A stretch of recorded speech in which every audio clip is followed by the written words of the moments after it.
By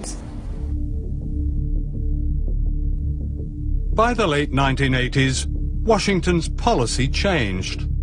Dictators like Pinochet were seen as an unnecessary embarrassment.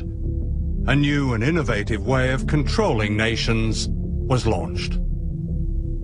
Good morning and welcome. It's good to have you all here to help celebrate the launching of a program with a vision and a noble purpose.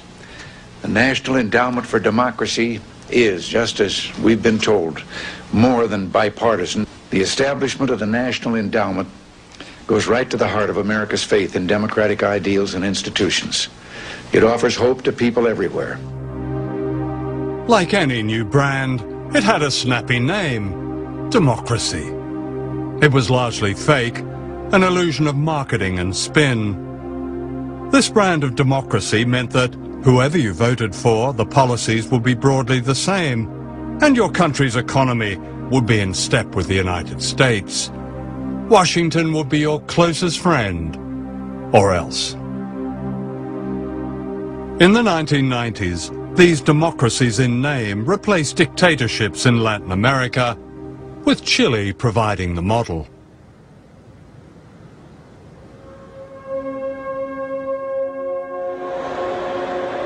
This is the commercial center of Santiago, Chile. On the surface today, everything seems normal, modern, prosperous. To the Bush administration, Chile is the very model of economic success. A laboratory experiment, according to the magazine Business Week. Much of life has been privatized. There are now billionaires, and the rich are getting richer.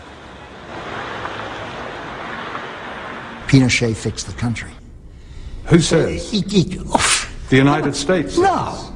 The World Bank says, the Inter-American Bank says, everybody says it. He brought about an economic miracle in Chile. And I'm saying he had the brains for it, but he had the brains to hire all these people, Chileans, who had studied at the University of Chicago, who knew something about real economics. Real economics were advocated by Milton Friedman, an extreme right-wing economist at the University of Chicago. Friedman was invited to perform his laboratory experiment on the economic life of Chile. The families of the tortured and disappeared were silent witnesses. Without irony, he called his experiment shock treatment. Good. Please be seated. Well, thank you all very much. It's an honor for me to be here to pay tribute to a hero of freedom,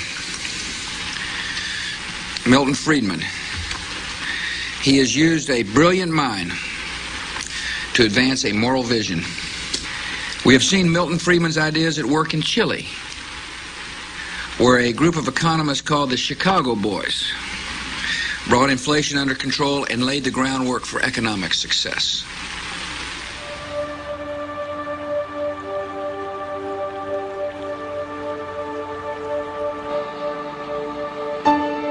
This is the other side of the economic miracle.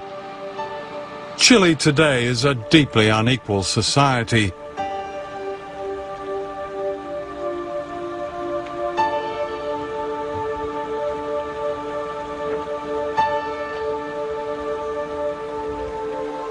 This shanty town is just minutes from Santiago's smart hotels. Hay tantos cesantes, hay miles de cesantes, los jóvenes, y el que trabaja no alcanza para nada. ¿Y con qué paga la luz? ¿Con qué paga el agua? Hay que comprar el gas, todas las cosas que hay que comprar. Diariamente la mamá dice, ¿qué hago para la comida de los niños? ¿De dónde saco dinero?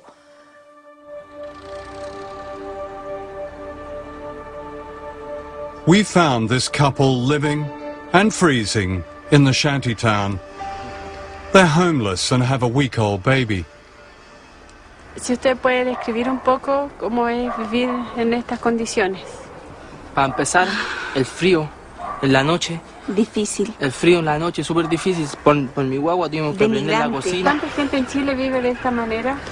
En realidad, yo creo que mucha gente. Y en peores condiciones que nosotros. Pero hay gente que simplemente no recibe ayuda porque no nomás, porque no hay ayuda. ¿A dónde se van a ir entonces? A la calle. Vamos a dormir en la calle otra vez. Pues, ya hemos dormido en la calle. En el extranjero, en Europa y en Estados Unidos y en otros lugares se dice que Chile tiene una reputación como un país rico, acomodado. Sí. ¿Qué es lo que ustedes dicen a eso? Sí, yo creo que puede sí. ser, es verdad, pero para la gente que... Pero eso es para la gente que tiene, no para nosotros. Chile is a democracy now, in theory. A complicated voting system splits the vote and discourages real reform.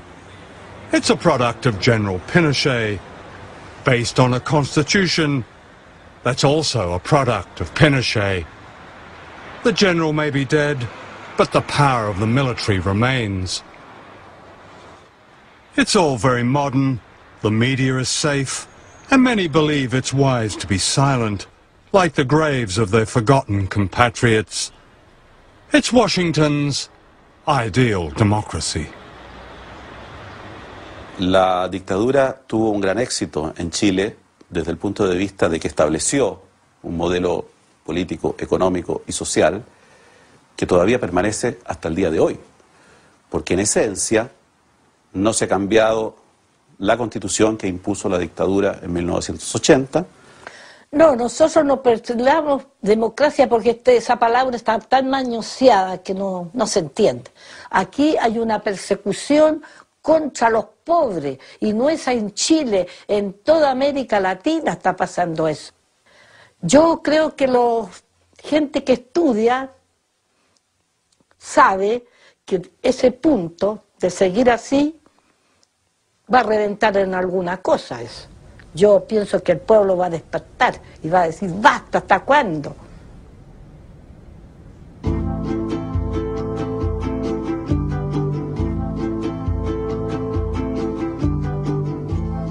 This is Bolivia, another laboratory experiment.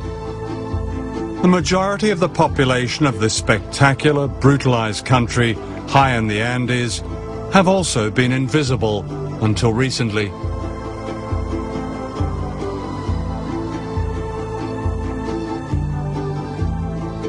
The indigenous people, the Aymara and Quechua, carry memories of a culture and civilization and wealth long before the Spanish arrived 500 years ago. They remember how a single hill of silver underwrote the entire Spanish Empire, while they became the poorest.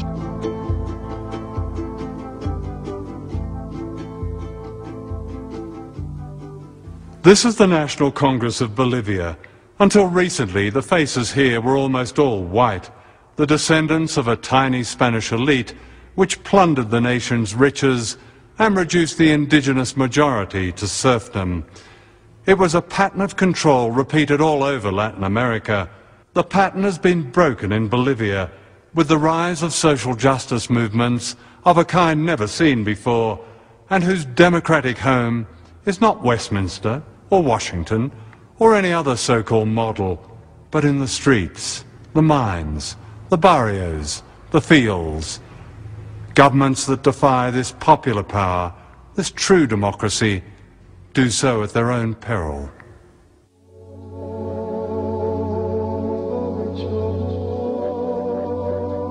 This is El Alto, the highest city on earth, and perhaps the poorest.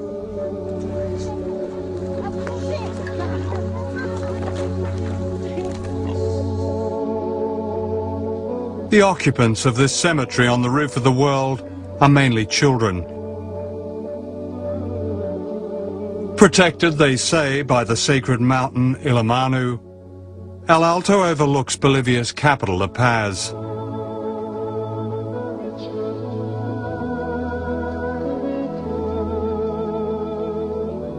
Juan Delfin, a priest and a taxi driver, has lived here for most of his life. Esta es una zona Villa Ingenio, cementerio general de Villa Ingenio, de la zona norte, de la ciudad del Alto. Y aquí hay una triste amargura hay de todo tipo que están nuestros hermanos, nuestros niños, nuestras hijas, nuestros abuelos y abuelas muertos que están simplemente enterrados. Vemos lo que está, ¿no?